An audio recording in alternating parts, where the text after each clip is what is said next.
do you want written on this poster, Uncle Joe? What does the regular slogan say? See Naples and die. Why see Naples and die when you can come to the Shady Rest and live? Okay, Uncle Joe. Will you help me, Uncle Joe? Sure, honey. What do I put at the bottom of this one, of the Leaning Tower of Pisa? Why visit a place where a silo can fall down on you? Come to the safe Shady Rest Hotel.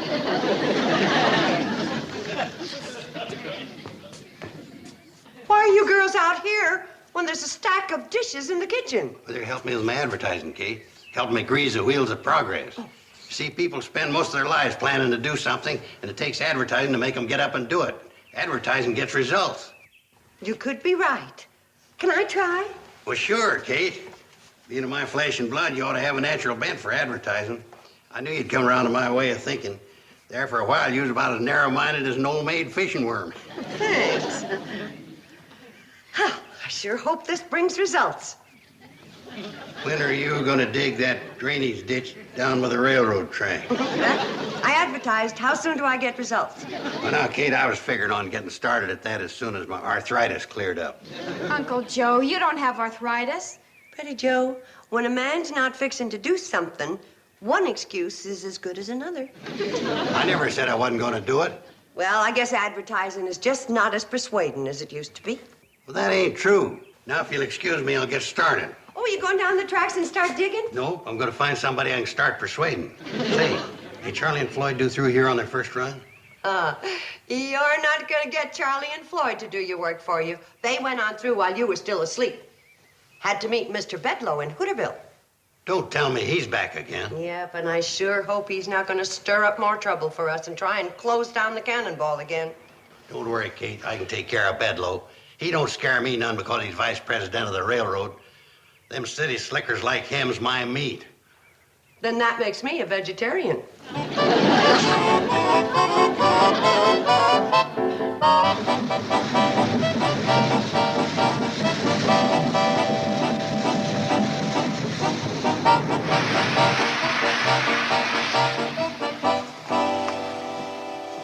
Morning, Mr. Bedloe.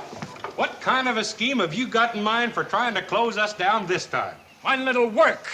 I've got you this time. The defeats and humiliations that I have suffered here in the past will not have been in vain. I'll be able to hold up my head again at the Home Office. You must figure you got a pretty good angle, Mr. Bedloe. I have, and it's a beaut. It's called a spot inspection. You going to inspect the spots on the Cannonball, Mr. Bedloe? For your information, this spot inspection is going to be an examination of your books. I'll tell you, Mr. Bedloe, what with keeping up steam and looking for loose tires, I don't get much chance to read. I think I understand what Mr. Bedloe means. Go get the shoebox, Floyd. Oh, that's different. You should have said that in the first place. Records down to Home Office indicate that you haven't submitted a profit and loss statement in over 12 years. That does sound like a Lulu. Doesn't it, though?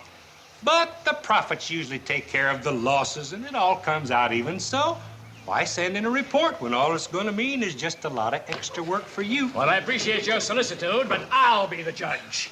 Here you are, Mr. Bedloe. Oh, well, now we're getting someplace. I wasn't top man in my accounting class for nothing, you know. Now, let me see. August 27th, received from Mr. Phillips 4 gallons of milk for freight charges. All right. What happened to the milk? We drank it. It was a hot day. That milk should have been turned over to the CNFW. Maybe, but it wouldn't have kept. Well, what about this one? Payment for transportation of Harry Simmons and family. 118 eggs. Where are they? We needed some new upholstering in the coach, so old Mrs. Brown did the work for 118 eggs. But she owed some money to Kate Bradley, so she turned over the eggs to her. Kate Bradley's got the eggs, huh? No, she was overloaded with eggs, so she gave them to Vernon Sizemore, the plumber. And since he owed us some money for freight, he gave us the 118 eggs. All I know is that there are 118 eggs belonging to the CNFW Railroad. And I want to know where they are. Is that clear? 118 eggs. 117. You want this one? It's sort of used. Breakage. 1 egg. I want the other 117 eggs, and I want them now. I'm afraid we haven't got them for you, Mr. Bedloe. Well, just where are they? Lon Uncle wound up with 24 of them for helping us fix the boiler. All right, now let me see. That leaves 93. Also, you owe 16 ears of corn and 5 pumpkins. Now, these things must be accounted for. Where are they? Well, 93 of the eggs hatched into chickens. And they ate the corn. We used the pumpkins to decorate the train on Halloween. All right, where are my 93 chickens? I'm afraid they flew the coop, so to speak. Uh-huh. Then that puts you in nothing but trouble, so to speak. This is precisely the sort of thing I knew I'd uncover. I'm reporting this gross infraction of company rules and regulations immediately.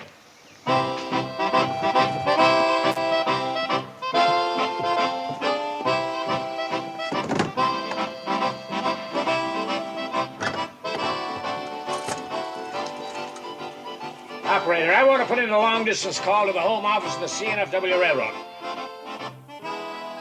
And I recommend that the CNFW Railroad purchase 17 general-purpose diesel-electric locomotives at a total investment of $3 million.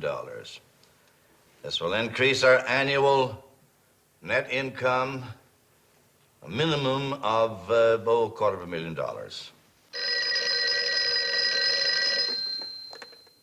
Mr. Curtis's office.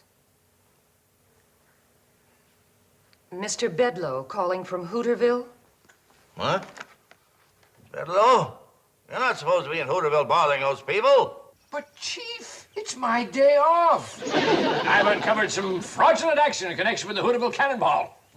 Simon, you better make that 20 locomotives at a total of $3,540,000, increasing our total net income to approximately $300,000. Yes, sir. Go on, Bedloe. What's that? Underhanded skullduggery. They owe us 93 what? Chicken? And they ate up our corn? Pumpkins? Bedloe, are you out of your two-bit tabulating mind? Forget about it. And if you come up with any more ideas as to how to close down that line, you'll slip farther down on the list of vice presidents.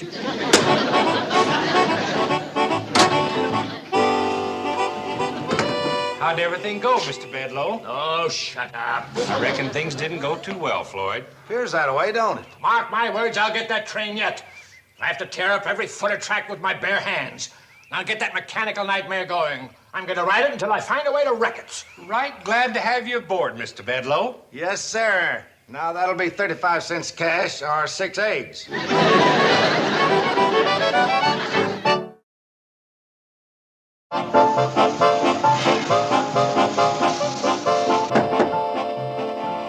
I don't blame you for being sore about the railroad losing money, but if you'd come to me, you could be making money. Oh, and just how would that be possible? By getting one of my advertising schemes working for you. Like this one, for instance. Big silver strike. Dig your way to health and wealth at the Shady Rest Hotel. That's an advertising scheme? You're danged right. It'll pay off, too. Kate wanted a drainage ditch dug alongside the tracks. I'm getting it done by advertising for people to come out and mine for silver. Who'd believe a fairy tale like that? Oh, lots of people. There once was a big silver strike in these parts. There's silver running all up and down these tracks, but not enough to make it real profitable. But a person could come out here and do a little mining, pay for a weekend, get in a lot of good exercise at the same time. Wonderful. I can just see everybody in these parts tearing up the tracks, destroying them. It'll be beautiful. Mr. Carson, you're a genius. Always nice to be reminded. You may be remembered as one of history's great railroad promoters. I'm putting in with you. I like your style. You know something, Homer? You're all right. Joe, I got a confession to make to you. Among my intimates, I'm often referred to as big-hearted Bedloe. Yes, sir, Joe, old boy. You're just the man I've been looking for. I'm glad you like my advertising scheme, Homer. Like it? I love it. Just think of those people digging a ditch all the way from Pixley to Shady Rest. But, Homer, I don't see where we need one that long. Well, we want them digging it all the way to the hotel, so that when they get tired, they'll stay over, don't we? Well, sure. Well, they certainly aren't going to walk home. They'll ride the train home, and the railroad will make some money, too. Right. those posters of yours all over Pixley, I got an idea how I might make some extra money for the railroad by dividing up the right-of-way and selling it off to those happy prospectors. Naturally, there'd be a commission in it for you. That's darn decent of you, Homer. Well, the way I see it, you got it coming. I appreciate it. You know, Joe, when a man has a chance to build a better mousetrap, only a rat would stand in his way.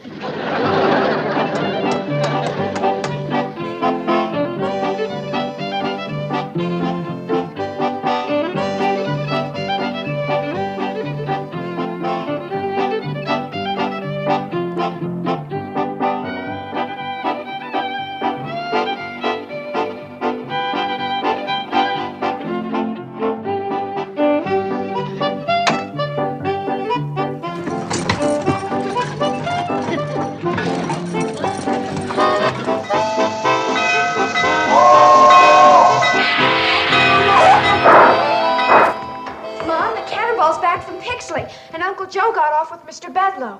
They were laughing and joking. I've never seen Mr. Bedloe look so happy. Mr. Bedloe looks happy? Uh-oh. Mom, what's the matter? I haven't had a sinking feeling like this since the last cyclone season. Good afternoon, Mrs. Bradley.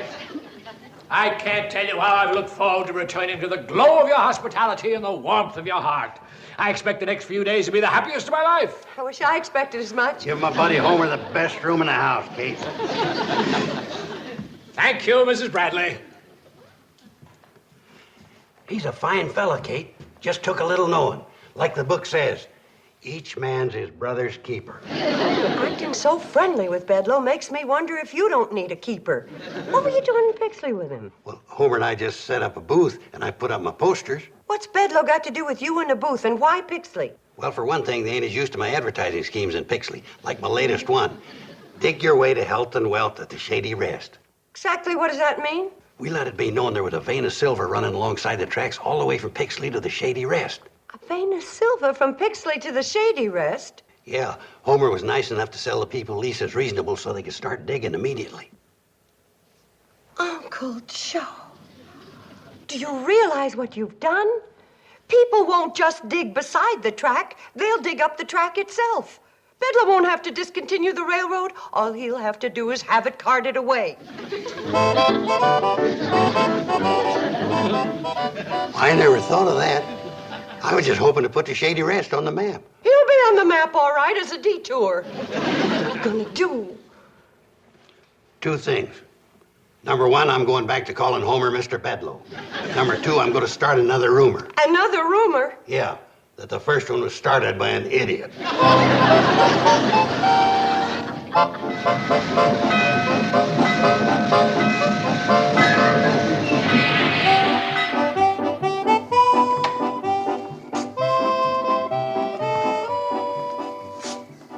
Mr. Bedloe, you know there isn't enough silver out there to keep a stick of chewing gum warm. You know it, Mrs. Bradley, and I know it. But by the time those hicks get through tearing up those tracks, it'll look like Lawrence of Arabia came through here. Your plan is the most underhanded, most sneaky. Certainly, I wouldn't have anything to do with it if it wasn't. Don't you know how much we need the cannonball? The C&FW Railroad doesn't, and I am a C&FW man. You're a lot of other things, too. Please, Mrs. Bradley, you're not going to be petty and deny me the enjoyment of my moment of victory. I'm not destroying that railroad out there. Your friends are. And why? Avarice, Mrs. Bradley, the poison that destroys men's souls. Not only they're tearing up the tracks, they pay me for the privilege. Avarice, Mrs. Bradley, avarice. But those poor people Now, if you'll excuse me, I'm going to get the best night's sleep I've had since I first heard of the Hooterville Cannonball. At a time like this, I wish I were a man. I'd punch him right in the nose. Maybe I'll punch him anyway. Kate, you just can't believe what's happening.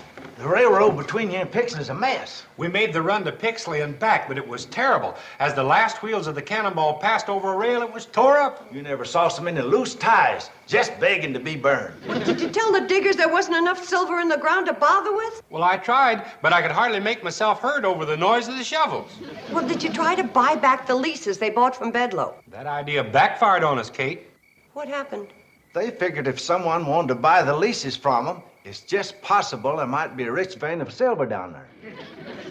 It's possible there might be a rich vein of silver down there.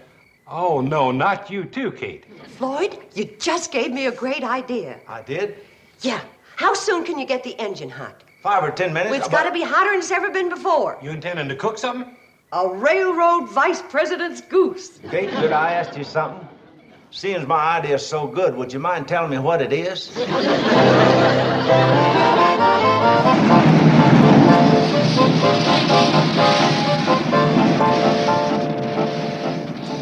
Okay, Mom. I think we're ready.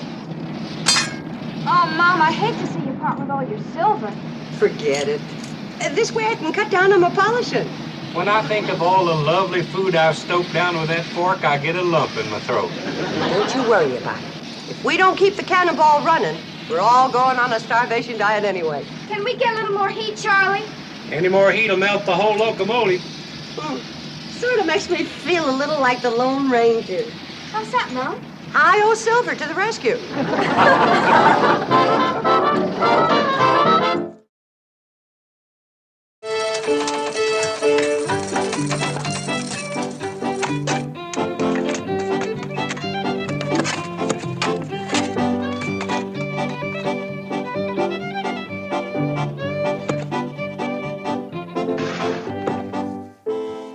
Mom, is Mr. Bedloe up yet? I heard him whistling in his room a while ago. He should be right down. And Uncle Joe? He's still sound asleep. I swear I don't know how he can do it. Mom, the mining engineer that you sent for just came over the hill from the county road, and he's going to set up his equipment right out front. Oh, thank heavens he got here. Yeah, he's cute. Joe, how can you think of men at a time like this? It isn't easy. In fact, you know, we're in so much trouble, this morning I had to force myself. Good morning, Mrs. Bradley. I just peeked out my window and saw all that activity below. It's a beautiful sight. Magnificent morning. Not for us. Oh, come now, Mrs. Bradley. You've outsmarted me many times. Be a good loser. After all, it isn't how you play the game, it's how you cheat. Mom, it's terrible. They've gone berserk. Who? What? What's the matter? It's Charlie and Floyd. They've been up all night prospecting. Oh, no, not them two. This is too much. It's like hitting the jackpot on the first nickel. Well, they'll be coming up pretty soon to have their ore assayed by the mining engineer. Mining engineer where? Out front. Poor Floyd and Charlie. I've never seen them look so wild-eyed and act so ruthless and greedy. Are you a mining engineer? Yes, I've just come over from the county seat. May I see your credentials? Certainly, sir. There you are. Mm-hmm. Seems perfectly legitimate. Everything's in order. Just have to make sure, sir. Round here, I sometimes don't even trust myself. That's the first tolerable thing I ever heard you say, Mr. Bedloe. Charlie and Floyd are coming up the hill. I can't believe what's happened to them. Oh, I've got to stop them from having their ore assayed and making fools of themselves. We hit it, Kate. A big strike. We're rich. No, boys, no, don't make fools of yourselves. Step aside, Kate. You're blocking the way of a couple of millionaires. Here, son, tell us how much we're worth. Yeah, we want to know if we're multimillionaires or just plain millionaires. I'm so glad you couldn't stop them, Mrs. Bradley. I wouldn't miss the look of disappointment on that face for anything. Tell me, do you think they might even cry a little? The sample of silver ore belonging to you was found up near Pixley, is that correct? Yes, sir. Where did you dig? Right in front of the Shady Rest. What distance would you say it was between those 2 points? About 25 miles. 25 miles. Here it comes. Watch their faces, Mrs. Bradley. Frankly, I was planning on watching yours. If the quality of the ore between Shady Rest and Pixley is similar to the samples I have just tested, I'd say there's at least $25 million worth of silver in the ground. Roughly, that's $1 million a mile. Come on, boys. Be sad. Take it like men. Have a good cry. It'll do you good. And me, too. Never in my whole life have I seen... $25 million? Did you say $25 million? That's right, sir. There's silver there, all right. I have never tested ore with a bigger yield. You're kidding. No, sir. I'd stake my reputation on it. Mrs. Bradley! Mrs. Bradley, can I appeal to you as a friend? You don't even appeal to me as a stranger. Frankly, Mrs. Bradley, I haven't felt well lately, but I'm not the sort of man that goes around doing sneaky, underhanded things. Not unless you're sure they'll work. I deserve that, Mrs. Bradley, and more. Shoot if you must, this old gray head. Mr. Bedloe, you know how much we need the cannonball, and you nearly destroyed it with your sneaky, nasty scheming meanness. Well, nobody's perfect, Mrs. Bradley, but we're in this thing together. We are? Yes, you need the railroad, and I need to get those leases back. Now, you've got to help me, or... Or what? Or you're going to see a terrible thing. A middle-aged man crying like a baby. Will you fix the tracks from the Shady Rest to Pixley? It'll be a pleasure. The rails will be new and neat and shiny. Increase the pension for Floyd and Charley. Funny, you took the words right out of my mouth. The coach could use some curtains. What color? And Floyd and Charley need new uniforms. I noticed that. I'll send over my own tailor. Okay, fellas, you can stop digging. We've been took. I just drove in from Pixley, and I hiked over the ridge to tell you that I had my ore assayed, and it ain't worth shucks. Well, look who's coming. Joe Carson, the Silver King of Shady Rest. Hi, fellas. You look all tuckered out. We are. Any of you be interested in selling your leases for, say, a $5 profit?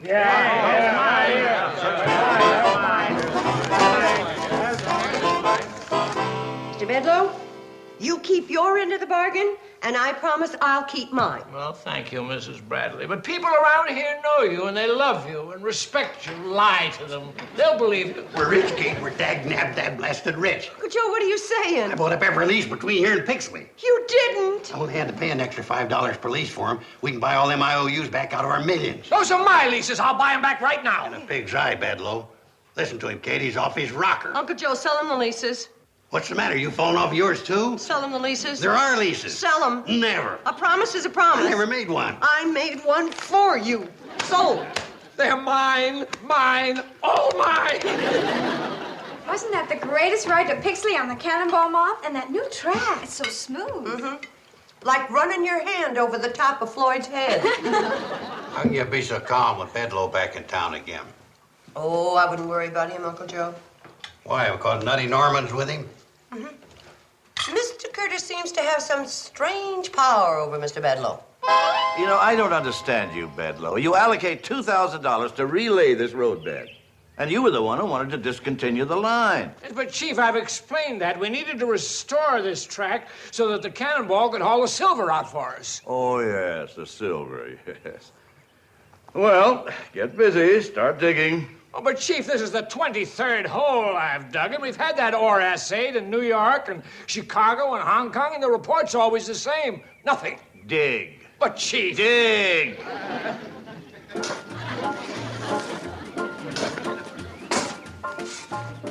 Chief, can I ask you something? Well, what is it now, Bedloe? How deep do you want me to go? Well, is it beginning to feel warm down there yet? Closer. Then keep digging.